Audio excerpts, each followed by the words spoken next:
So first, I don't know if it's true, but scientists say that the more language you speak, the more developed your brain is, and the more faster you learn words. So that's why St. John's gave me.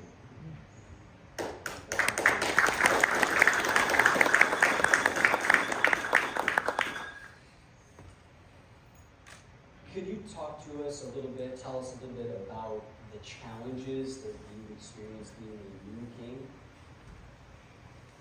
I think I had challenges since the first day, and I'm going to have challenges until my entire life.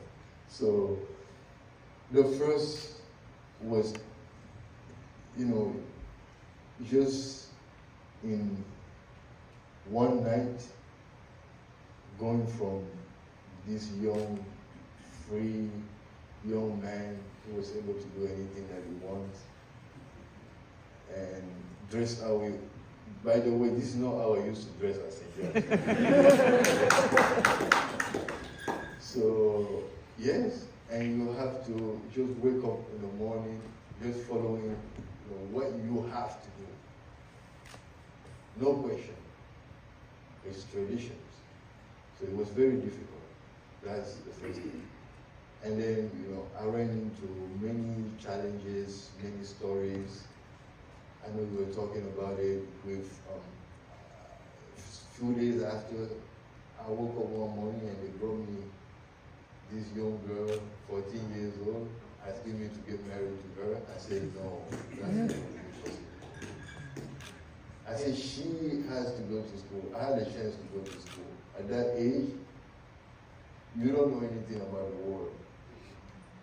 You don't have to send her to school. And I even decided to help paying for her school fee. And I'm still doing many challenges. The fact that, like I was saying, there's no school where you learn how to be a king. So I had to just face that and being able to adapt myself easily. And going back to the previous question, it is what the Ozymandias gave me. The ability to go around, meet new people, have to live with them, have to know how they are. It forces you to accept the world easily and to adapt to the situation. So that's what I'm trying to do. I'm happy that you mentioned the situation with the child bride, because that was reported throughout the press internationally.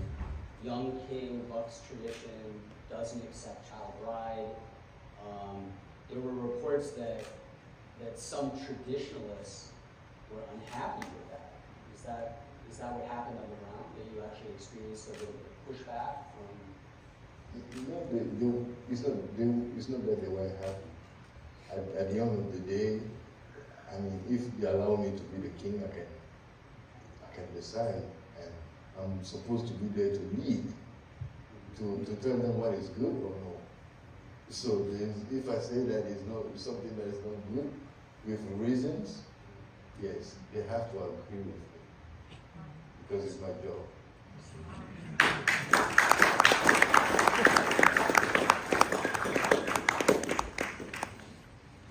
How about being a new king and entering a world where your father has a very powerful legacy that he's left behind? How do you navigate that, where you create your own legacy, respecting his legacy? How is that? Like, I'm thinking, for example, your father's work to create the museum, which is now internationally recognized. Maybe you could say something about that. Yes, that's one of the biggest challenge. You can replace people, but it's difficult to replace someone who have done a lot of great things. A well-known person all around the world. It was very hard. People expectations were very high. Just seeing me, they expected me to just do the same thing as my father all the time. But this is what I did. when I found out about that, I figured out that if I make it very hard and strong at the beginning, people will run away, trying to make it my way. So what I did is that for probably the first year, I tried to comfort people by doing almost the same thing as my father. Behaving, talking, and looking, and all of that, so that they can use to not, just cutting, straight and try to impose the way I am.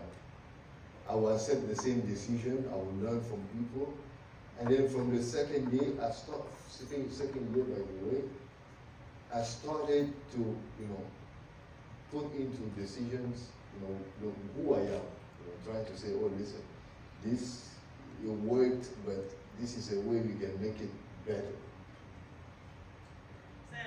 This is what we should be doing. And then now, it's very hard because most of the people think I'm too pushy with the way I do it. I'll tell them this is the American way, so you have to do it.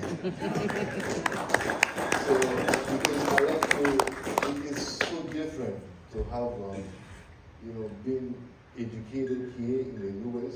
with the mindset and the way people think, compared to a European system that you have. And I think here, the important thing is that people like to go straight to the point. You don't waste time, dealing with it. We have to concentrate on the result. So that's what I've been trying to make people understand. It's very hard because they're not used to that. What is the objective? What is the result that we're expecting from this? Let's do it because of that.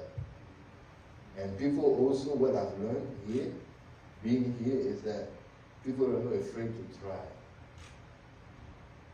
And which is something very difficult in our system, because people get easily comfort in the zone, comfort zone. Easily, they get stuck easily in that. So they're scared of trying, let's do it. And if it doesn't work, now we know that it doesn't work. And we can try something else. So that's what I've been trying to do. And sometimes it is hard because some people think that I'm just coming from nowhere, trying to do some stuff that they're not used to. But I believe in what I'm doing, and I trust God. I do it with my heart, and I think that it's my job, to care for the people. So I just push it and do what I have to do and wait for the result.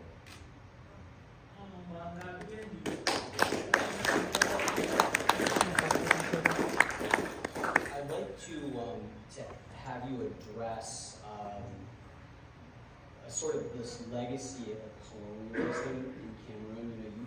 We already sort of touched on the fact that you're willing to push back against tradition at home, but something that has been reported in the news widely has been the issue of cultural repatriation. And this is something, an issue that you've raised, and I would like you, if you could, to address, perhaps maybe tell everyone a little bit about the situation that's going on with the throne in Germany. Just maybe a little sort of overview of your sort of feeling about that. You mean me walking to the museum and going and sit on the throne? Yes. So there's an incident that happened recently that was publicized of the king going into the museum in Berlin and actually going and sitting on the throne. So tell us about it, please.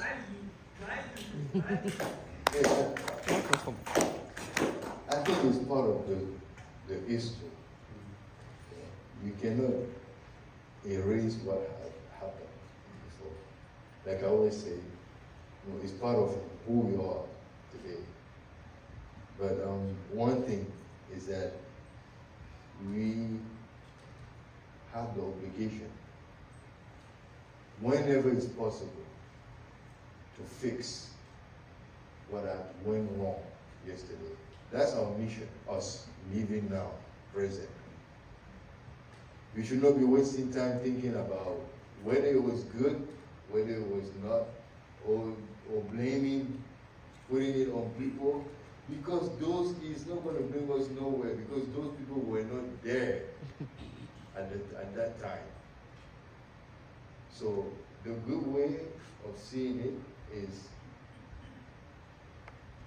we have the mission of fixing it. Whatever we do, but you have to convince yourself that you have tried. So the throne is in Germany, and is a throne that belongs to the 16th king, King Sangu, and he had been brought to Germany during colonial time, and now we're working towards the returning of the throne, because it is part of the not just part of the heritage, but it is also part of some rituals that we go through when we are appointed. I use the word appointed as king, but someone told me that, were you appointed or were you crowned? So when you're crowned as a king, it's part of the process, where you have to sit on different thrones in order to get connected with the forefathers. So that's why it is very important to have that information. That will certainly be a huge celebration in the future.